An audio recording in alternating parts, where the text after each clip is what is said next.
இப்போது கல்வியாளர் திரு சரவணபெருமான் அவர்கள். ஐயா, இப்போ நீங்கள் இப்போது கட்சி ஆரம்பித்து இப்போ தான் முதல் முறை வருகிறீர்களா, நேற்று வந்தீர்களா நமது மேடைக்கு? இந்த புரட்சி தலைவி அங்கேருந்து பேசணும், பேசணும். இன்றைக்கு அம்மாவுடைய இந்த நாம் இதற்கு முன்பு பேசுகின்ற போது ஒற்றுமை குறித்தும் காலப்போக்கில் நீங்கள் இதுகாரம் பிரிந்திருந்தால் எதிரிகள் ஈஸியாக நம்முடைய முகாமுக்குள் நுழைந்து விடுவது ஒட்டுமொத்த சமூக சீரழிவை ஏற்படுத்தும். 2021 கடும் போக்குவாதங்களை எதிர்கொண்ட போதும் கூட சிறுமைப்படுத்தப்பட முடியாத ஒரு அழகான ஒரு ஆத்மாவாக அவர்கள் சொன்னார்கள், ஒற்றுமை ஒற்றுமை. அப்போது பத்திரிகையாளர்களும் கேட்டார்கள், என்ன சசிகலா அம்மா எப்போது பார்த்தாலும் ஒற்றுமை, எவ்வளவு காலம்தான் இந்த ஒற்றுமை என்பது? நீங்கள் பொறுத்திருங்கள், நான் இங்கே தானே இருக்கிறேன், எங்கும் ஓடி போகவில்லை. அவர்கள் அழகாக பதில் சொன்னார்கள். ஆனாலும் நன்றி கெட்ட சொல்லுக்கு கடுமையான வார்த்தைகள் எல்லாம் பதப்படுத்தினார்கள். அப்போதும் அவர் பயன்படுத்தவில்லை. ஏனென்றால் கடந்த ஒரு 8 ஆண்டுகளாக நான் தொடர்ந்து இந்த நிகழ்விலே அமர்ந்திருக்கிறேன். எனக்கு தெரியும் என்னென்ன நடந்தது, என்னென்ன பேசினார்கள், என்னென்ன விவகாரம் நடக்கிறது என்று. ஆகவே இந்த விவகாரத்தில் தற்போது அவர்கள் பொறுமை இழந்தாலும் அவர்களை நம்பி ஒரு பெரும் கூட்டம் தமிழ்நாட்டில் இருக்கிறது, எல்லா இடங்களிலும். தென் மாவட்டங்களில் மட்டுமென்று நான் சொல்ல மாட்டேன், அது சிலருக்கு கூட அப்படி நினைத்திருக்கிறார்கள். அதை நான் ஏற்றுக்கொள்ளப் போவதில்லை. இறைவன் நாடினால் அது தமிழ்நாடு முழுவதும் பறந்து விரியும். அதற்கான காலம் களச்சூழல் வருகிறது. சரவணபெருமாள் அவர்கள்ட்ட இப்போ நான் கேட்குறேன். ஆமாம், பொறுமை இழந்து இப்போ வரல அவங்க. இல்லை, நான் தான் சொல்லிட்டேனே, அவர் மக்களினுடைய அந்த பெரும் கூட்டத்தினுடைய ஆசை வந்தே ஆக வேண்டும். ஆமா, கடமை மறந்து விடக்கூடாது. எப்போ வரப்போ தனக்கு ஒரு கடமை இருக்கிறது, அது மறந்து விடக்கூடாது என்பதற்காக வந்திருக்கிறார். ஐயா சொல்லுங்க சரவணபெருமாள் ஐயா. அனைவருக்கும் என்னோட பணிவான வணக்கங்களை தெரிவித்துக் கொண்டு, தமிழ் கடவுள் முருகனோட திருவடியிலிருந்து என்னோட உலக தமிழ் நெஞ்சங்களுக்கு பணிவான கருத்துக்களை தெரிவித்துக் கொள்கிறேன். அதாவது நீங்கள் சொன்ன மாதிரி எனக்கு ரொம்ப சசிகலா அம்மா இப்போ கடந்த ஒரு 4 முறை சந்தித்திருக்கிறேன். அதில் பார்க்கும்போது நான் கூட ஒரு ஆளுமையில் இருந்தவங்க எப்படி பேசுவாங்க என்ன நான் கூட ஒரு யோசனையில் முதல் தடவை சந்தித்தேன். ஆனால் அவங்கக்கிட்ட இருக்கிற அந்த கனிவு, பணிவு, துணிவு, நேற்று நடந்தது துணிவு, துணிந்து களத்தில் போர்க்கொடி ஏற்று வேலுநாச்சியார் போல போர்க்கொடி உயர்த்தி இருக்கிறார்கள். அவர்களுக்காக அல்ல, மக்கள் இன்னல் பட்டு கொண்டு இருக்கிறார்கள். சொந்த நாட்டிலே அகதிகளாக வாழ்ந்து கொண்டு இருக்கக்கூடிய சூழ்நிலை இன்னும் மோசமான ஒரு சூழ்நிலை உருவாகிவிடும். நேற்று அதை தான் அவங்க கோடிட்டு காண்பிக்கிறார்கள். சின்ன பெண் பிள்ளைகள் முதல் 2 வயது குழந்தை முதல் 80 வயது மூதாட்டி வரை பாலியல் வன்கொடுமைக்கு ஆளாக்கப்படுகிறார்கள் என்பது தான் கோடிட்டு காண்பிச்சு இன்றைக்கி தமிழகம். அதாவது பொதுவாக என்னன்னு பார்த்தீங்கன்னா, நம்மளுடைய வரலாறு, இந்த தேசத்தினுடைய வரலாறு பல ஆண்டுகளாக பெண்களுடைய இதை வச்சு தான் முதன்மைப்படுத்தி தான் எதுவுமே நம்ம செய்வோம். நாங்கள் எங்கள் தியானத்தில் யாகம் வளர்க்கும் போது பார்த்திங்கன்னா, பெண் அந்த ஒரு சிறு பிள்ளையாக இருக்கு, அப்போ அவங்கள ஒரு தெய்வத்தின் அம்சமாக நம்ம கிராமங்கள்லாம் கூட இந்த பழக்கம் உண்டு. அந்த குழந்தையை ஒரு 13-14 வயசு குழந்தையை தான் அந்த யாகத்தினுடைய முதல் நெருப்பை ஏற்ற சொல்லுவாங்க. இதுதான் ஐதீகமான ஒரு விஷயம். ஸோ அது ஒரு புறம் இருக்க, கனிவு, பணிவு, துணிவு அப்படின்ற சூழ்நிலைக்கு இன்றைக்கி அவங்க இருந்த பொறுமை, நீங்கள் சொல்லுங்கள் பொறுமையை இழந்துட்டாங்க அப்படின்லாம் சொல்ல முடியாது, துணிவை காமிச்சிருக்காங்க. அதுதான் ரொம்ப முக்கியம். இதுதான் என்னோடய கொள்கையாகவும் நான் என்னோடய அரசியலில் நான் பயணப்பட்டிருக்கேன். இது ரொம்ப ஆச்சரியமாக இருக்குது. அது 2வது விஷயம் அவங்க தென்னந்தோப்பை அறிவித்தது எனக்கு மகிழ்ச்சி. ஏன்னு கேட்டிங்கன்னா, நான் கடந்த முறை கவுன்சிலர் தேர்தலில் தென்னந்தோப்பு சின்னத்தில் தான் நின்னேன். ஸோ ஆகையினால அது ஒன்று. அது இல்லாமல் இன்றைக்கி இந்த தென்னை மரம், காய், இளநீர், அந்த தேங்காய் அப்படின்னு சொல்லும் போது அது சிவனுடைய அம்சமாக நம்ம இந்து பாரம்பரியத்தில் இருக்குது.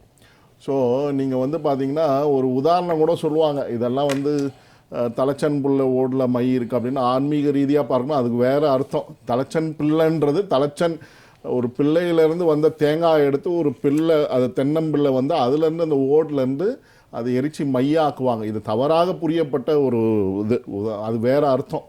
ஸோ ஆகையினால இதுக்கு ஒரு பவர் இருக்குது தென்னம்பிள்ளைக்கு. இது வந்து சரித்திரத்தில் எழுதப்படக்கூடிய ஒரு சின்னமாக மாறும்.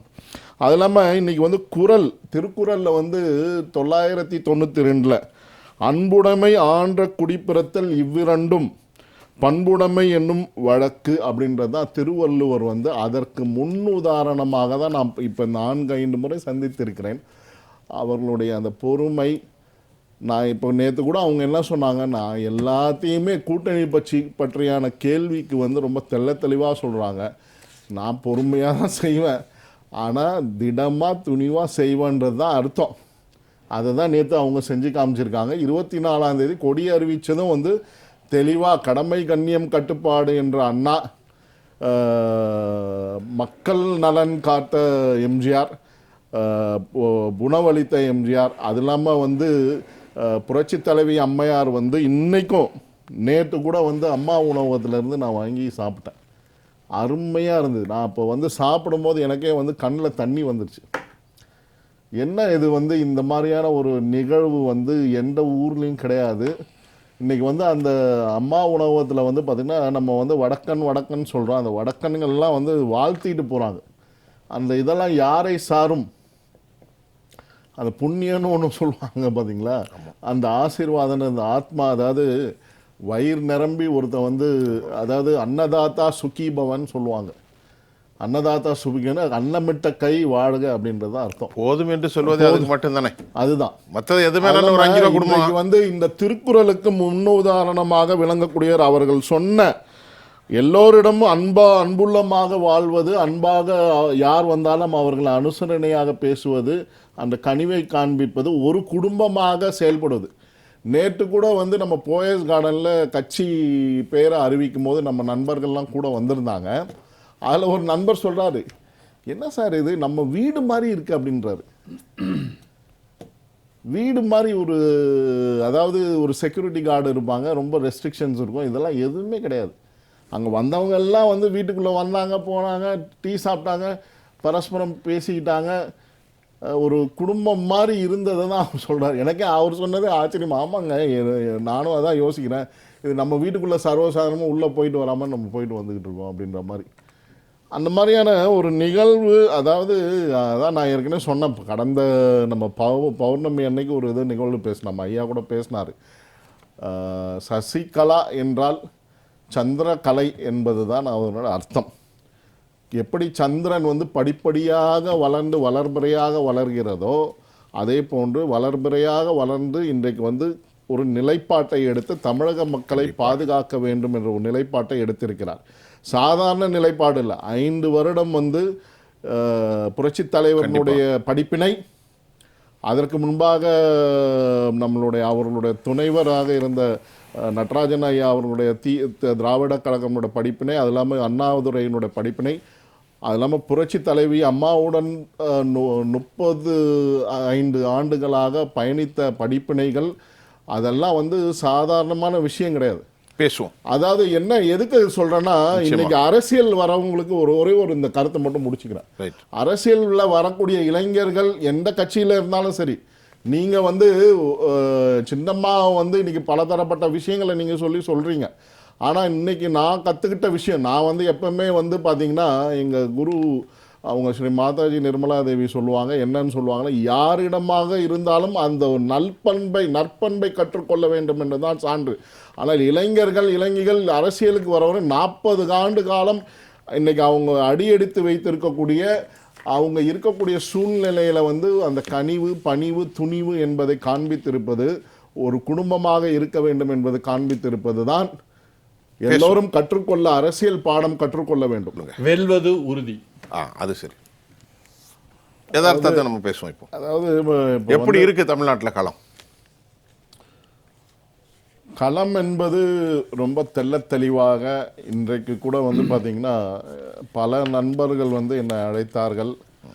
என்ன இதை மாதிரி சின்னம்மா அவர்கள் வந்து அருமையான ஒரு முடிவை எடுத்து அனைத்திந்திய புரட்சி தலைவர் மக்கள் முன்னேற்ற கழகம் என்பதை அறிவித்திருப்பது வந்து பார்த்திங்கன்னா, புரட்சி தலைவரை முன்னிறுத்தி அவர்தான் வந்து தீய சக்தியை வேறறுக்க வேண்டும் என்று ஒரு மாற்று சக்தியாக உருவாகி 72 கட்சி ஆரம்பித்து தெளிவாக ஒரு களம் கண்டு இன்றைக்கு தமிழகம் ஒரு தலை சிறந்த தமிழகமாக இன்றைக்கு வெற்றி நடை போட்டு கொண்டு இருக்கிறது என்றால், வீரநடை போட்டிருக்கின்றால் அது புரட்சித் தலைவர்களுடைய அடித்தளம்.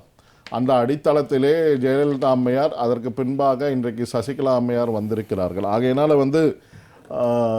அதிர்வலைகள் இன்னைக்கு நான் ஏற்கனவே இப்போ பல விவாத மேடைகளில் சொல்லியிருக்கேன். அண்ணாமலை சொன்னார், அண்ணா அறிவாலயத்தினுடைய செங்கலை எடுத்துருவேன் அப்படின்னு சொல்லி.